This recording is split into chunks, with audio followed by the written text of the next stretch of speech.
नमस्कार साथियों पिछले 9 दिन से तनकर खड़ी हुई सरकार आज खुद ही धरना स्थल पर पहुंचकर यूके SSC पेपर लीक की सीबीआई जांच की घोषणा कर देती है।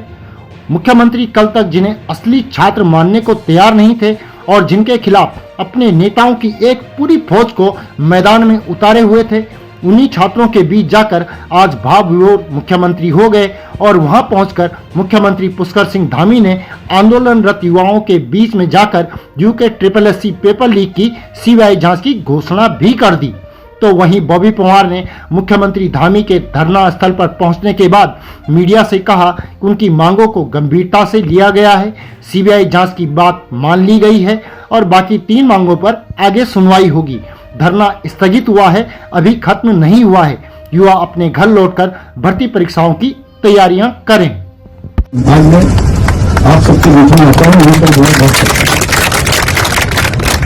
आपको पता ही है, पिछले अगर 3-4 सालों की मैं बात करूं तो अभी तक 25,000 लगभग नियुक्तियां संपन्न होती हैं। बोल रहे हैं और सभी भर्ती प्रक्रियाएं सफलतापूर्वक संपन्न हुई। एक भर्ती में मुझे प्रकरण आया है, उसके लिए आप सबकी तरफ से कहा गया मुझे कि भाई इसकी जो है भर्ती प्रक्रियाओं की बात आप सब लोग चाहते हैं समय से होनी चाहिए। तो मैं यहाँ पर ये आप सबके समक्ष कह रहा हूँ कि किसी प्रकार की कोई संदेह आपके मन में न रहे, कोई अविश्वास न रहे, हम उसकी सीबीआई से जांच की संस्कृति की है। अब आगे क्या कुछ होने जा रहा है बेरोजगारों? देखिए, उत्तराखंड बेरोजगार संघ ने अभी 4 मांगे रखी थी।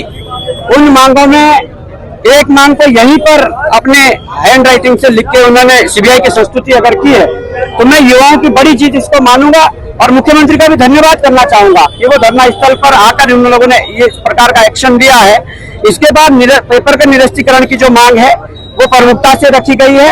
सीएम साहब का ये कहना है कि एसआईटी या जो हेड है उसके एसआईटी के यूसी ध्यानी जी, उनके द्वारा जो आयोग को लिखित में रूप में भेजा जाएगा कि इस परीक्षा में नकल रोधी कानून के अंदर जो 5वां क्लॉज है उसका उल्लंघन हुआ है, उसके तहत ये परीक्षा लीक है और इस परीक्षा को निरस्त किया जाना चाहिए। ये जैसे ही लिख के भेजते हैं, मुझे लगता है कि आयोग को भी इस पर लेटर परीक्षा को निरस्त करने का जारी कर देना चाहिए। और इसके अलावा आरक्षी भर्ती में नियमावली संशोधन से लेकर आंदोलन में युवाओं के जो लगे मुकदमे हैं उन्हें वापस लेने को लेकर ये तमाम प्रकार की मांगे हैं। परंतु मैं ये भी कहना चाहता हूं कि हम लड़ने वाले लोग हैं, संघर्ष करने वाले लोग हैं। ऑन कैमरा आज ये सारी बातें हुई है, धरना स्थल पर ये बातें हुई है और अगर इन बातों का उल्लंघन होता है तो ये धरना खत्म नहीं हुआ है।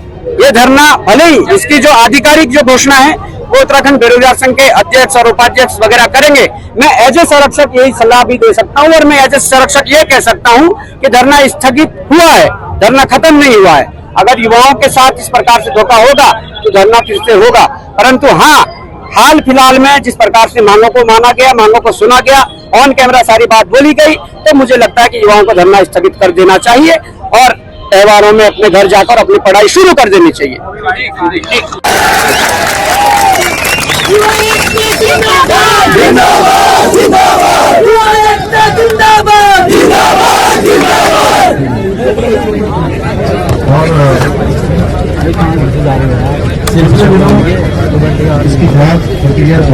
साथियों, इस मुद्दे पर आप भी अपने विचार जरूर कमेंट करके बताएं।